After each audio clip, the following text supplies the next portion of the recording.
கடலில் ரொம்ப நேரம் விளையாடலான்னு பிளான் பண்ணி போயிருந்தோம். ஆனால் அங்கே ஜெல்லி ஃபிஷ் நிறைய இருந்ததுனால கொஞ்சம் நேரத்துலேயே வந்தாச்சு. இதுக்கு இவ்வளோ சந்தோஷமாக குதிச்சுட்டு இருக்கேன் அப்படின்னா ஒரு பொம்மை வாங்கிட்டேன். வேற ஒன்றும் இல்லை, கரையில் வந்து நிறைய கேம்ஸ் இந்த மாதிரி இருந்தது. 50 ரூபாய்க்கு 5 பால் சொன்னாங்க.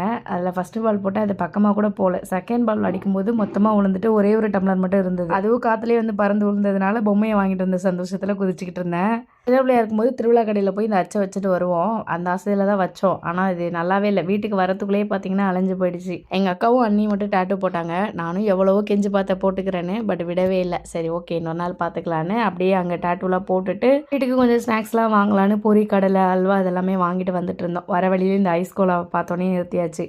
அதையும் வாங்கி அப்படியே சாப்பிட்டுட்டே வந்தோமா, கோயில்கிட்ட வந்தாச்சு. உள்ளே போகலாமான்னு பார்த்தோம். ஆனால் வெளியிலே அவ்வளோ கூட்டம் இருந்ததுனால வீட்டுக்கு போகிறதுக்கு டைம் ஆகிடும்னு கிளம்பியாச்சு. மதியம் லஞ்சுக்கு இந்த மாதிரி வாங்கிட்டு எல்லாமே ஷேர் பண்ணி சாப்பிட்டுட்டு வீட்டுக்கு கிளம்பியாச்சு. அவ்வளோதான் ஃப்ரெண்ட்ஸ். இந்த வீடியோ பிடிச்சிருந்துச்சுன்னா லைக் பண்ணிட்டு மறக்காமல் சேனலை சப்ஸ்கிரைப் பண்ணிக்கோங்க. இன்னொரு vlogல பார்க்கலாம். பாய்.